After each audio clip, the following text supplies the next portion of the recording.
Amis de la poésie, bonsoir.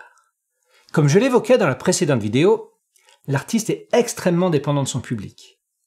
Un public de sages saura se tourner vers les œuvres de qualité, tandis qu'un public moins averti aura des goûts moins affinés.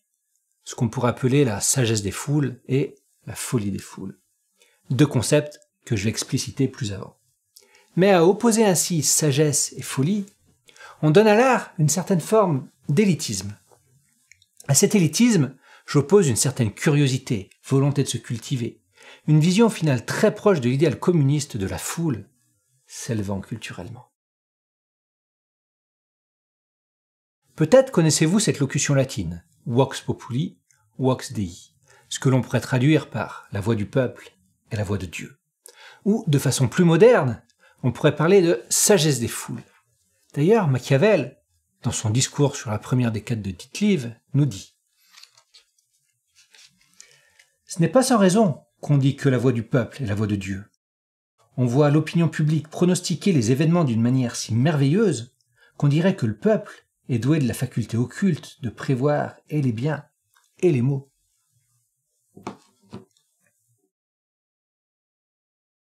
Laissez-moi vous raconter une expérience. Un jour, un chercheur s'est placé dans un aéroport avec un bocal rempli de billes dans les mains.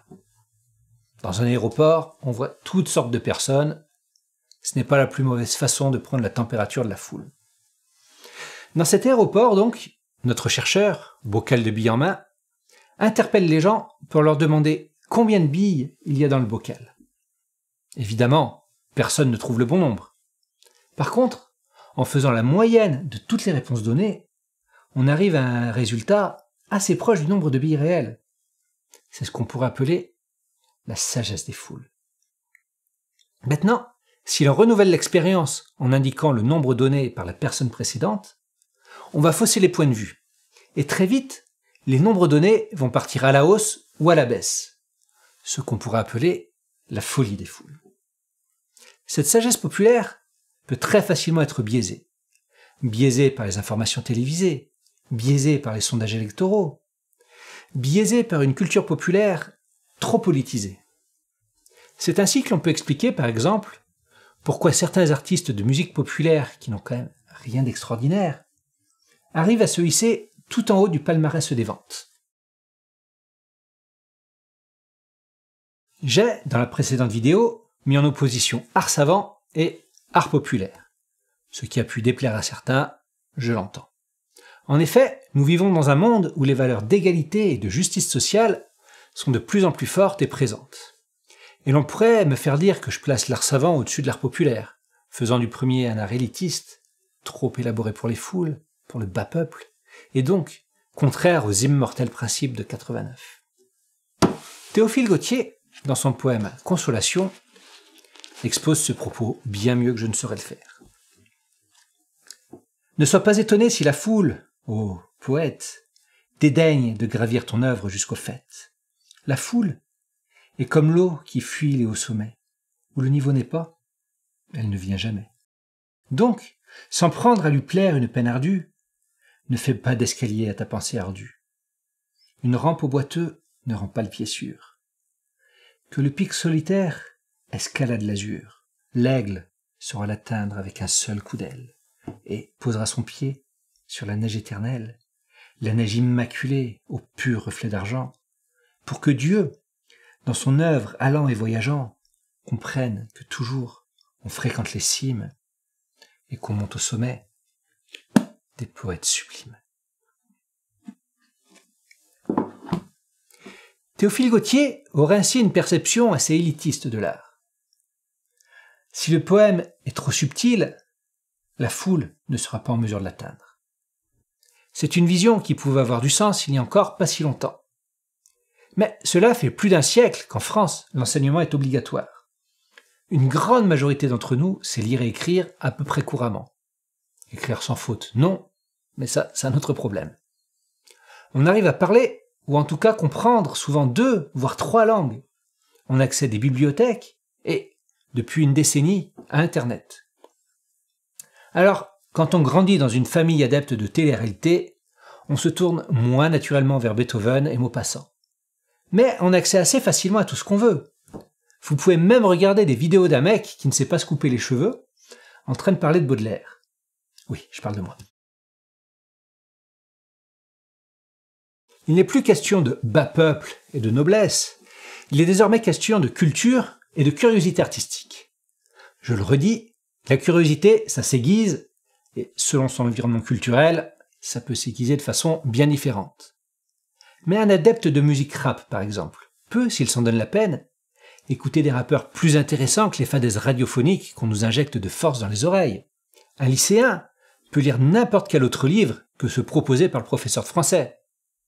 Il s'expose bien sûr à des représailles disciplinaires s'il ne lit pas ce que l'éducation nationale veut lui gaver dans le gosier, mais ce n'est là qu'un détail.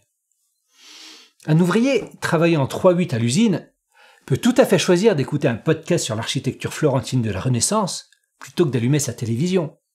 Et un amateur de cinéma peut choisir de fréquenter des salles de quartier proposant autre chose que les grands succès du moment, ou à défaut, s'installer un petit projecteur dans sa chambre pour découvrir d'autres horizons. C'est un vieux rêve communiste devenu réalité. La culture est désormais accessible au peuple sans restriction. Alors évidemment, lire Chénier ou Chateaubriand sans avoir une culture latine solide est difficile. Mais nous avons eu la chance d'avoir un ministre de la Culture qui veille au grain en la personne de Nadia Vallaud-Belkacem, qui a voulu, au nom d'égalité des chances, empêcher l'apprentissage du grec et du latin dans le secondaire. Bon, je caricature un petit peu, c'est pas tout à fait ce qui s'est passé. Mais quand même. En 1972, le communiste Roland Leroy disait « Le problème, en novembre 1968, n'est pas de fabriquer un ersatz de culture à la portée de la classe ouvrière, mais de faire disparaître les obstacles sociaux qui freinent l'accès de la classe ouvrière à la culture contemporaine. » De cette volonté, somme toute assez noble, de vouloir élever la classe ouvrière, il ne reste aujourd'hui qu'une volonté d'abaisser tout le monde pour atteindre cette égalité rêvée. Personnellement, je ne vois pas trop en quoi ça fait rêver, mais bref. Même si tout le monde avait accès à une formation classique solide et à une bonne maîtrise de l'histoire de l'art, est-ce pour autant que les poèmes de Mallarmé s'adresseraient à tout le monde, ou que n'importe qui pourrait apprécier les œuvres de Messiaen? L'idéologie égalitariste vous dirait que, nonobstant les différences sociales, oui. Moi, je pense que non. Il y a des gens qui excellent dans ce sport, d'autres qui sont naturellement doués de leurs doigts, d'autres qui savent se connecter avec les gens avec beaucoup de facilité, d'autres encore disposant d'un esprit logique redoutable, certains enfin avec une sensibilité artistique plus aiguisée que la moyenne. La plupart d'entre nous ont plusieurs de ces traits de caractère à la fois. Certains les ont peut-être même tous. Mais tout le monde n'a pas la même sensibilité artistique, loin de là. Il y a d'ailleurs bien d'autres formes de sensibilité que la sensibilité artistique. Prenons le football. Un match de foot, c'est primal. C'est la lutte de l'homme contre l'homme. Ça enthousiasme, ça prend aux tripes. Et ça demande en même temps une certaine compréhension de ce qui se passe sur le terrain. Moi, c'est pas du tout mon truc. Et à choisir, je préfère plutôt regarder un combat de boxe.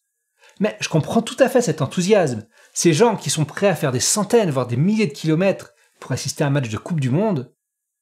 Moi, je fais pareil pour des festivals de musique bruyante. Et être footballeur de haut niveau, ça n'arrive pas par hasard. Ça demande un talent inné et beaucoup de travail derrière. Je ne dirais pas dire que c'est de l'art, mais c'est une autre façon de vibrer. Pour certains, ce sont les rencontres humaines qui leur permettent de trouver cette exaltation intérieure. Et il n'y a pas de façon de vivre meilleure qu'une autre. En revanche, penser qu'on est tous égaux sur le plan de la sensibilité artistique, c'est nier nos différences en tant qu'être humain. Si j'arrive à pouvoir vous expliquer certains des poèmes de Baudelaire, je serai en revanche bien incapable de vous parler de certains mécanismes socio-humains de base, tant ils me paraissent obscurs. Et analyser une performance sportive est bien au-delà de mes capacités. Alors oui, certains vibrent grâce au voyage, au sport, aux rencontres, d'autres grâce à l'art. Et si dans certains domaines, je peux m'apparenter à l'aigle de Théophile Gautier, dans beaucoup d'autres, je ne suis que le boiteux. Dans la prochaine vidéo, qui sera l'avant-dernière de cette série, nous prendrons un nouveau virage puisque nous parlerons de révolution. qu'elle soit politique ou artistique.